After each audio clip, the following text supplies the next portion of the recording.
వాగర్థావివ సంపృక్తౌ వాగర్థ ప్రతిపత్తయే జగతః పితరౌ వందే పార్వతీ పరమేశ్వరౌ. సదాశివసమారంభాం శంకరాచార్య మధ్యమాం అస్మదాచార్యపర్యంతం వందే గురుపరంపరాం. ఆదిత్యాయ చ సోమాయ మంగళాయ బుధాయ చ గురుశుక్రశనిభ్యశ్చ రాహవే కేతవే నమః. శృంగేరి పీఠాధిపతులకి, కంచి పీఠాధిపతులకి నమస్కారములు తెలియచేసుకుంటూ కార్యక్రమాన్ని ప్రారంభిద్దాం. కృష్ణాష్టమి 26వ తారీఖు ఆగస్టు మంత్లో వస్తున్నటువంటిది, అనగా ఈ శ్రావణ మాసంలో. ముఖ్యంగా చాలామందికి ఉండేటువంటి యొక్క సందేహం ఏంటంటే, ఈ కృష్ణాష్టమి అనేటువంటిది అష్టమి తిథి కదా, మంచిది కాదు కదా అనుకుంటుంటారు. అష్టమి తిథి అనేటువంటిది జయతిథి. పైగా మీరు గమనించుకున్నట్లయితే చంద్రుడు బలంగా ఉండేటువంటి సందర్భము శుక్లపక్షము, అనగా అమావాస్య వెళ్ళినటువంటి అష్టమి నుంచి పౌర్ణమి వెళ్ళినటువంటి అష్టమి వరకు కూడా పూర్తి బలంగా ఉంటాడు. అయితే అష్టమి తిథి రోజున మనకు ఆకాశంలో చంద్రుడు ఏ ఆకారంలో కనబడతాడో, పౌర్ణమి తర్వాత మళ్ళీ వచ్చే అష్టమి చంద్రుడు కూడా అదే ఆకారంలో ఉంటాడు. ఆకారంలో తేడా ఉండదు. కాబట్టే స్థిరమైనటువంటిది, ఎటువంటి మార్పు చెందనటువంటి తిథి ఏదయ్యానంటే ఉన్నటువంటి అన్ని తిథులలో అష్టమి తిథి విశేషమైనటువంటిది. అందుకే ఏరి కోరి విష్ణు భగవానుల వారు తన 8వ అవతారంగా కృష్ణావతారంగా ఈ భూలోకంలో అష్టమి తిథి రోజునే మనకు జన్మించడం జరిగింది. అయితే వారు జన్మించినటువంటి సమయము మధ్యరాత్రి సమయము, వృషభ లగ్నము, అందున రోహిణీ నక్షత్రము, చంద్రుడు ఉచ్చస్థితిలో ఉంటాడు. అయితే ఇక్కడ గమనించాల్సినటువంటి అంశం ఏంటంటే, చాలామంది పొరబడుతున్నటువంటిది రోహిణీ నక్షత్రంలో జన్మిస్తే మేనమామకు గండం అంటారు. కానీ అసుర సంహారం చేయాలనేటువంటి ఒక ఉద్దేశంతో ఈ యొక్క కృష్ణ భగవానుల వారు జన్మించినటువంటి సందర్భం. తన యొక్క జీవితంలో ఎన్నో ఘట్టాలు చోటు చేసుకున్నాయి. అందులో కంసవధ అనేటువంటిది కూడా. కానీ కంసుడు మేనమామ అయ్యి కూర్చున్నాడు కాబట్టి మేనమామను చంపాల్సి వచ్చింది. అంతే తప్ప ఈ యొక్క నక్షత్రంలో జన్మిస్తేనే మేనమామ గండం అనేటువంటిది ఎక్కడా శాస్త్రంలో చెప్పబడి ఉండలేదు. అయితే చారిత్రకంగా కథ ప్రకారము కృష్ణుని యొక్క జీవితంలో మేనమామను వధించాడు. ఆ కృష్ణుడు జన్మించినటువంటి నక్షత్రం రోహిణి నక్షత్రం కాబట్టి ఆ విధంగా వాడుక భాషలో రోహిణి నక్షత్రంలో మేనమామ గండం అనేటువంటిది చెప్పడం జరుగుతుంది. అంతే తప్ప శాస్త్ర ప్రమాణం అనేటువంటిది లేదు. వీక్షించేటువంటి ప్రేక్షకుల్లో కొద్దిగా మనము సైన్స్ ప్రకారం ఆలోచించి తీసుకోవాలి.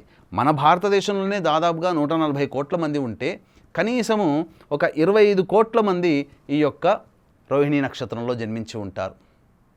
25 కోట్ల మందిని కాదు, దాదాపు ఒక 5 కోట్ల మంది ఉన్నప్పుడు మరి ఖచ్చితంగా ఒక 5 కోట్ల మందికి ఏదో కనీసం 2 కోట్ల మందికి మేనమామలు ఉంటారు కదా. ఈ 5 కోట్ల మంది పుట్టిన తర్వాత 2 కోట్ల మంది మేనమామలు పోవాలి కదా. మరి అటువంటిది జరగట్లేదే. కాబట్టి ఇకనైనా కానీ మూఢనమ్మకాన్ని వదిలిపెట్టండి. ఈ కృష్ణాష్టమి సందర్భంగా రోహిణీ నక్షత్రంలో పుట్టినటువంటి వ్యక్తికి మేనమామకి ఏదో జరిగిపోతుందని మాత్రం అనుకోకండి.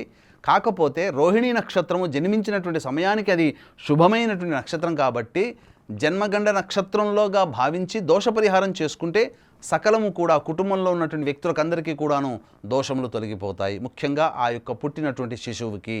కాబట్టి ఖచ్చితంగా పరిహారం చేసుకోవాలి. అయితే ఈ కృష్ణాష్టమి సందర్భంగా ఏ విధంగా మనం పూజ చేసుకోవాలి అనుకున్నప్పుడు, ఆ యొక్క కృష్ణుడు జన్మించినటువంటి దారభ్యత మరణించేంత వరకు కూడా మనం ఏమనుకుంటామంటే, సాక్షాత్తు దైవాంశ సంభూతుడు కాబట్టి అన్నీ శక్తులు వచ్చేసేస్తాయి, కాబట్టి ఆ శక్తులతో తాను మాయ చేశాడు, అందరినీ కూడా రక్షించాడు, పాపుల్ని శిక్షించాడు అని అంటారు. కానీ అతను మానవుడిగా జీవించినప్పుడు మానవాతీత శక్తుల కంటే కూడా మానవ శక్తులే వస్తాయి. మానవాతీత శక్తుల్ని ఉపాసన ద్వారా తాను సంపాదించుకున్నాడు. శ్రీకృష్ణ భగవానుల వారు ఏం చేశారనేటువంటిది మనకు తెలియకపోయినా గ్రంథాల రీత్యా వారి జీవితంలో ఏదైనా ఒక దేవతా ఉపాసన చేయకపోతే ఆ దేవతా శక్తి తనలోకి రాదు. కాబట్టి లీలలు మాయలు ఏవైనా చేసినప్పటికీ అది దేవతాశక్తితో మాత్రమే వచ్చాయి. కాబట్టి ఇక తాను విష్ణువే తానుగా జన్మించాడు అనేటువంటి దాంతో అతనికి శక్తులు రాలేదు. కష్టపడ్డాడు, ప్రతి మంత్రాన్ని ఉపాసన చేశాడు. ఆ మంత్రాధిష్టాన దేవతని ఉపాసన చేసినటువంటి బలం వల్లనే అతనికి గొప్ప శక్తులు కలిగి ఉన్నాయి. ఈనాడు మనం చెప్పుకునేటువంటి మానవాతీత శక్తులన్నీ కూడా కృష్ణ భగవానుల వారు సొంతం చేసుకున్నాడు. అయితే ఇక్కడ గమనించాల్సిన అంశం ఏంటంటే, కృష్ణుడు ఆజన్మాంతం కూడా బ్రహ్మచర్య వ్రతాన్ని ఆచరించాడు. అంటే బ్రహ్మచర్యం అనంటే ఇక్కడ మనం సాధారణంగా వివాహం చేసుకోకపోవడం, పరస్త్రీ కామవాంఛ దృష్టితో చూడకపోవడం, ఇవన్నీ కూడా బ్రహ్మచర్యం అని అనుకుంటారు. కానీ ఇక్కడ శాస్త్రం ఏం చెప్పబడిందంటే వివాహం చేసుకున్నటువంటి గృహస్థుడు కూడా తన భార్య తప్ప ఇంకా ఏ ఒక్క స్త్రీని కూడాను ఎరగనటువంటి వ్యక్తి బ్రహ్మచర్య వ్రతాన్ని ఆచరించినటువంటి ఫలితాన్నే పొందుతాడు. అందుకే దీనికి ప్రతీకగా ఆ యొక్క అపాండవమవుగాక అని చెప్పి ఆ సందర్భంగా అశ్వత్థామ నారాయణాస్త్రాన్ని ప్రయోగించినప్పుడు అప్పుడు ఈ యొక్క ఉత్తరాగర్భంలో ఉన్నటువంటి శిశువు ఇబ్బంది పడకుండా ఉండాలన్నప్పుడు నారాయణాస్త్రానికి ఏంటంటే ధర్మానికి మాత్రమే అది తల వంచుతుంది తప్ప ఇంకా దేనికి తల వంచదు. అప్పుడు శ్రీకృష్ణ భగవానుల వారు అన్నారు, నేనే బ్రహ్మచార్యం వ్రతాన్ని ఆచరిస్తున్న వాడినైతే ఆ యొక్క నారాయణాస్త్రము ఆగిపోవుగాక అన్నాడు. వెంబడే ఆగిపోయింది. అంటే బ్రహ్మచర్య వ్రతాన్ని ఆచరించాడు అక్కడ. కాబట్టి అది ధర్మము, కాబట్టి నిజమే, కాబట్టి నారాయణాస్త్రము పరీక్ష ద్వారా పుట్టాడు కాబట్టి పరీక్షిత్తు అయ్యాడు.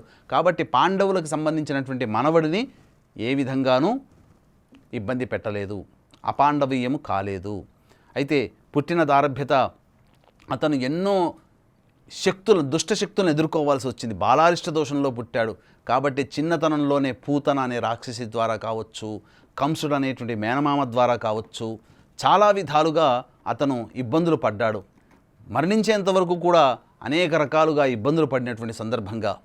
అయితే ఇక్కడ మనం గమనించాల్సిన అంశం ఏంటనంటే చాలామంది అతన్ని గోపికా వల్లభుడు అని అంటారు. అలాగే ఆ యొక్క గోపికలందరినీ కూడాను వెంటేసుకొని కామక్రీడలు చేశాడు అని చెప్పి అంటారు. అదంతా కూడా అబద్ధమండి.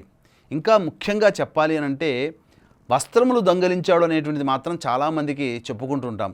కానీ అతను ఏ వయస్సులో అవన్నీ చేశాడు అని అన్నప్పుడు అది విన్న వాళ్ళకి చాలా వరకు మన అపోహలే అని తెలిసిపోతుంది. అంటే గోవర్ధనగిరి పర్వతం ఎత్తినప్పటి సందర్భంలో ఆయనకున్నటువంటి వయస్సు 7 సంవత్సరములు. దానికంటే 1 సంవత్సరం ముందు ఈ యొక్క సరస్సులో ఆడుకుంటున్నట్టు జలకాలు ఆడుతున్నటువంటి గోపికల యొక్క వస్త్రములు అపహరించింది 6వ సంవత్సరంలో. అంటే 6వ సంవత్సరం అంటే దైవంతో సమానం కదండి. ఆ విధంగా దైవ భావనతోనే వారితో ఆటలాడుకున్నాడు తప్ప ఇంకా వేరే ఏ యొక్క దుష్ప్రభావం అనేటువంటిది కూడా మనస్సులో లేదు. ఆ జన్మాంతం కూడా చక్కటైనటువంటి నియమనిష్టలతో గడిపినటువంటి వ్యక్తి శ్రీకృష్ణ భగవానుల వారు. కాబట్టి ఆ శ్రీకృష్ణ భగవానుల వారు అవతార స్వరూపము కాబట్టి లయం చెయ్యాలి కాబట్టి మహాభారత యుద్ధానికి నాంది వారి ద్వారానే కలిగింది. కానీ ఎంతైనా భగవంతుల వారు కదా, భగవంతుడి యొక్క అవతారము కదా. మరి ఆ సందర్భంగా శ్రీకృష్ణ భగవానుల వారు ఎన్నోసార్లు ప్రయత్నం చేసి విసిగి వేసారిపోయి ఇక యుద్ధానికి ప్రారంభమవ్వండి అని చెప్పడం జరిగింది. యుద్ధాన్ని ఆపడం కోసం రాయబార రీత్యా దుర్యోధన్ని, ధృతరాష్ట్రుణ్ణి, కర్ణుణ్ణి, భీష్ముణ్ణి ఎంతగా వేడుకున్నాడో ఎవ్వరు కూడా మాట వినలేకపోయారు. ఇక తదనంతరం యుద్ధం జరిగింది. ఈ యొక్క ప్రపంచంలోనే మనం చెప్పుకుంటాం ఫస్ట్ వరల్డ్ వారు, సెకండ్ వరల్డ్ వార్ అని. కానీ ద బిగ్గెస్ట్ వరల్డ్ వార్ అంటే మహాభారతంలో జరిగినటువంటి యుద్ధమే. కాబట్టి ఇక్కడ మహాభారతం ద్వారా మనకు జరిగినటువంటి యుద్ధము మొట్టమొదటి ప్రపంచ అతి భీకరమైనటువంటి యుద్ధము. అక్షౌహిణులు 11 అక్షౌహిణులు దుర్యోధను వైపు, 8 అక్షౌహిణులు పాండవుల వైపు ఉండగా మొత్తము తుడుచుకుపెట్టుకుపోయి ఒక 20 మంది కంటే మిగల్లేదు ఆ యొక్క యుద్ధంలో పాల్గొన్న వాళ్ళందరిలో. కాబట్టి సమస్తమైనటువంటి సైనిక ప్రభావం అంతా తుడుచుకుపెట్టమనగా కొన్ని లక్షల మంది చనిపోయారు. అయినప్పటికీ కూడా ఆ యొక్క జీవితం అంతా కూడాను పూలపాన్పు కాదు. అతని యొక్క జీవితం అంతం కూడా అన్నిటినీ కూడా అప్రమత్తతో ఉన్నాడు. అంటే జరాసంధుడు, అతను ఉన్నటువంటి రాజ్యం చుట్టుపక్కల అందరూ కూడా శిశుపాలుడు, సైంధవుడు, జరాసంధుడు వీళ్ళందరూ కూడా శత్రువులే. వీరందరినీ కూడా ఎదుర్కొంటూ వీళ్ళందరికీ శత్రు దుర్భేద్యమైనటువంటి నగరాన్ని ద్వారకా సముద్రంలో కట్టడం జరిగింది. కాబట్టి ఎవరు కూడా సాహసం చేయలేకపోయారు. ఆ విధంగా తన యొక్క జనాలని, తన యొక్క ప్రజల్ని రక్షించుకోగలిగినటువంటి వ్యక్తి ఆ యొక్క కృష్ణ భగవానుల వారు. ఇప్పటికీ ద్వారకాలో ఉన్నటువంటి నీటిలో, సముద్రంలో మునిగిపోయినటువంటి ఆ నగరాన్ని చూస్తే చాలామంది సైంటిస్టులు ఇప్పుడు ఆశ్చర్యపోతున్నారు. ఎంతటి గొప్ప ఆర్కిటెక్చర్ నగరం వస్తువులతో, చక్కగా ఆర్కిటెక్చర్ విధానంతో ఈ యొక్క నగరాన్ని నిర్మించారు. సువిశాలమైనటువంటి రోడ్లు, సువిశాలమైనటువంటి భవంతులు, ఇరుకు గల్లీలు లేకుండా ఎంతో గొప్పగా భావి జీవితాన్ని ముందర పెట్టుకొని ఈ విధంగా నగరాన్ని నిర్మించాడు అని చెప్పి చాలామంది సైంటిస్టులు చెప్పడం జరిగింది. కాబట్టి ఇక్కడ గమనించాల్సిన అంశం ఏంటంటే ప్రతిదీ కూడా ఒక ఆర్కిటెక్చర్ ఎలా ఉండాలో కృష్ణ భగవానుల వారు నగరాన్ని నిర్మించి చూపించాడు. సుదర్శన చక్రం అంటే ఆయన పిలిస్తే వచ్చేది, పిలిస్తే వెళ్ళి సంహరించి వచ్చేది అనేటువంటి భావన పెట్టుకోకండి. అతను ఒక మెకానిక్ అనేటువంటిది ఒక ఇన్వెన్షన్స్ చేస్తారు కదా, 2 వీలర్ కానీ 4 వీలర్ కానీ అందులో చక్రములు తిరుగుతుంటాయి.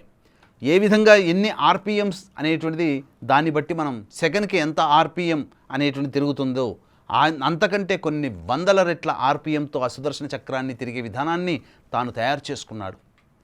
కాబట్టి అంత ఆషామాషి అయినటువంటి విజ్ఞానం కాదండి విష్ణు భగవానుడు అనే అవతారమైనటువంటి కృష్ణుడి దగ్గర ఉన్నటువంటిది. అవతారం చాలించేటప్పుడు కూడా తన గత జన్మ కర్మదోష ప్రభావాన్ని అనుసరించే ఆ యొక్క అవతారాన్ని చాలించాల్సి వచ్చింది. కాబట్టి ఎన్ని రకాలుగానైనా కానీ విష్ణు భగవానుల యొక్క అవతార స్వరూపం సంపూర్ణమైనటువంటి మానవ అవతారాల్లో 2 అవతారాలు, ఒకటి కృష్ణుడు, ఒకటి రాముడు.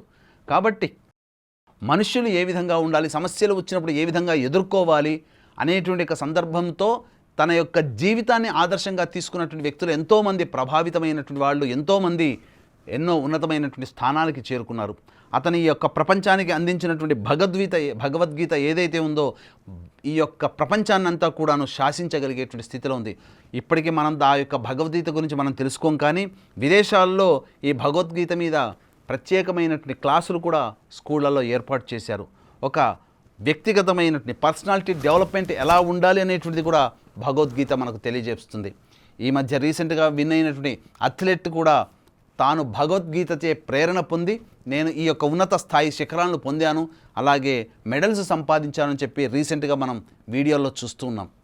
కాబట్టి రష్యాలో అయితే మనకు అనేక సబ్జెక్టులలో ఏ విధంగా హిందీ, ఇంగ్లీష్, తెలుగు, సాంస్క్రిట్, ఉర్దూ ఇలా ఎన్ని సబ్జెక్టులు ఉంటాయో భగవద్గీత కూడా ఒక సబ్జెక్టుగా రష్యాలో ఇప్పటికీ కూడాను ఆ యొక్క యూనివర్సిటీల్లో చెప్పబడుతుంది. అంటే భగవద్గీత యొక్క గొప్పతనం అంతటి గొప్పదైనటువంటి మానవ విలువలు కలిగినటువంటి సూత్రాలని పొందుపరిచినటువంటి విధంగా మనకు అందించినటువంటి వ్యక్తి భగవానుల వారు, కృష్ణ భగవానుల వారు.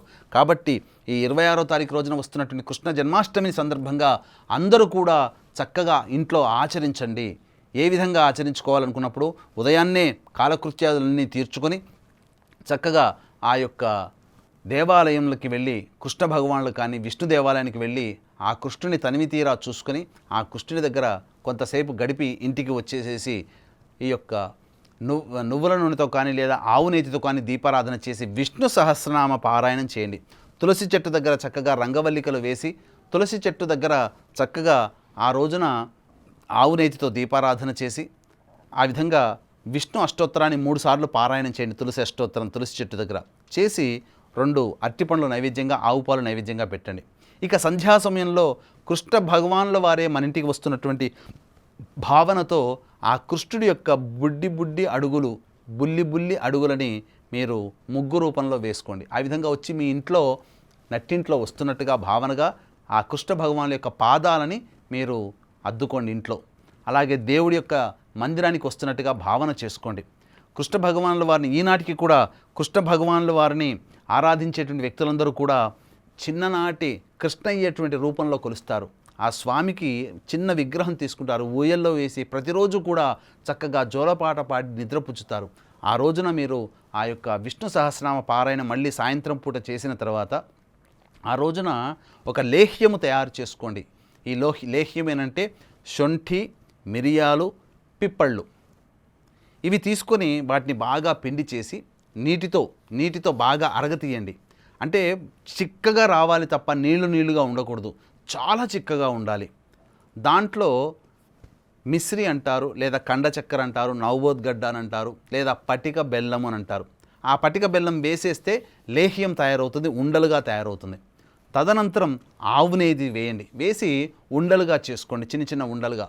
ఆ విధంగా చేసుకొని ఆ స్వామికి నైవేద్యంగా పెట్టి ప్రతిరోజు పరగడుపునే ఉదయాన్నే గనక ఆ యొక్క ఉండలని గనక ప్రతిరోజు తీసుకున్నట్లయితే తప్పకుండా శరీరంలో ఉన్నటువంటి మలినంలో టాక్సిన్స్ అన్నీ కూడాను డీటాక్స్ అయిపోతాయి, మలినంలన్నీ కూడాను వెళ్ళిపోతాయి, ఆరోగ్యం పెరుగుతుంది. శరీరం ఒక నెల రోజుల తర్వాత మీకే తెలుస్తుంది. ఈ విధంగా చేయండి. ఆ స్వామికి శొంఠి, పిప్పళ్ళు, మిరియాలతో చేసినటువంటి నైవేద్యం అంటే కండ చక్కెర నెయ్యితో చేసిన నైవేద్యం అంటే చాలా ప్రీతికరం. అలాగే మినప సున్నుండలు మీరు ఆ రోజున కూడా నైవేద్యంగా పెట్టవచ్చు. ఈ విధంగా మీరు చేసుకోండి. మనకు ముఖ్యంగా గమనించాల్సిన అంశం ఏంటంటే సూర్యగ్రహణం లేదా చంద్రగ్రహణం వచ్చినప్పుడు 1.5 లేదా 2 గంటలు సమయం చాలా ప్రాముఖ్యత కలిగినటువంటిది, చాలా ప్రభావవంతమైనటువంటి సమయంగా చెప్పబడి ఉంది. అంటే ఆ సమయంలో ఒకసారి శ్రీరామ అని అంటే 1000 సార్లు శ్రీరామ అన్నట్టు ఫలితంగా మనం పొందుతాం. కాబట్టి అంతటి 1.5-2 గంటల సమయానికే అంతటి ప్రభావవంతం ఉంటే, అహోరాత్రులు 4 అనేటువంటివి ఉన్నాయి. ఆ 4కు కూడా అంతే విధమైనటువంటి ప్రభావం ఉంటుంది. ఏవా 4 అహోరాత్రాలంటే, 1 శివరాత్రి, 2 మదన పూర్ణిమ అంటే మనం అందరం కూడా చెప్పుకునే హోళీ పండుగ రోజు, అలాగే కృష్ణ జన్మాష్టమి మరియు దీపావళి. ఈ 4 అహోరాత్రములుగా చెప్పబడి ఉన్నాయి. కాబట్టి ఈ 4 రోజుల్లో కూడా సూర్య చంద్రగ్రహణంలో ఉండే సమయంలో ఆ కొద్ది సమయంలో ఎంతటి ప్రభావం ఉంటుందో ఈ రోజంతా కూడా అంతటి ప్రభావం ఉంటుంది. కాబట్టి వీక్షించేటువంటి ప్రేక్షకుల్లో దైవ ఆరాధన యొక్క జన్మాష్టమి రోజున ఎంత గొప్పగా చేసుకుంటే, ఎంత ఎక్కువసేపు చేసుకుంటే అంత సత్ఫలితాలు కలుగుతాయి. తద్వారా మీ జాతకంలో వచ్చేటువంటి దుర్దోషాలన్నీ కూడా తొలగిపోతాయి. ముఖ్యంగా ఈ యొక్క జన్మాష్టమి రోజున శివరాత్రి వలనే జాగరణ చేసుకుంటూ, కృష్ణనామ స్మరణ చేసుకుంటూ, ఉదయాన్నే మళ్ళీ తిరిగి కాలకృత్యాదులు తీర్చుకొని విష్ణు భగవాను యొక్క దేవాలయానికి వెళ్ళి ఆ యొక్క అర్చన జరిపించుకొని ఇంటికి వచ్చి మళ్ళీ 10 మందికి భోజనం మీకు తోచిన విధంగా ఎవరికైనా కానీ భోజన సదుపాయాలు కల్పించి, లేదా వృద్ధులకి కానీ, వికలాంగులకి కానీ, అనాథలకి కానీ మీకు తోచిన విధంగా తినే పదార్థాలు పంచిపెట్టి ఇంటికి వచ్చి భోజనం చేయండి. తద్వారా మీ జాతకంలో ఉన్నటువంటి సకల దోషాలు కూడా తొలగిపోయి ఆనందకరమైనటువంటి జీవితాన్ని పొందుతారు. కృష్ణుని యొక్క జన్మాష్టమి రోజున కృష్ణుణ్ణి మనం తలుచుకోవడం మన జీవితంలో వచ్చే గొప్ప యోగంగా భావిస్తూ జన్మాష్టమిని చక్కగా ఆనందంగా జరుపుకోండి.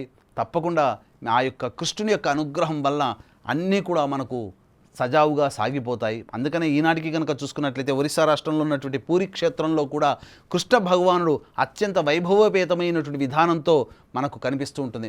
ఆ కృష్ణ భగవానుడు ఉన్నది నిజము, ఆ కృష్ణ భగవాను యొక్క గుండెకాయ ఉన్నది నిజము, ఆ యొక్క దేవదారు వృక్షములతో నిర్మితమైనటువంటి కృష్ణ భగవాను యొక్క విగ్రహంలో నిక్షిప్తమై ఉంది. కాబట్టి కృష్ణుడు భగవానుడు అక్కడ సజీవముగా ఆ యొక్క శక్తి ఉంది. కాబట్టి మనకు గాలికి వ్యతిరేక దిశలో జెండా ఎగురుతూ వస్తుంటుంది, కనబడుతూ ఉంటుంది.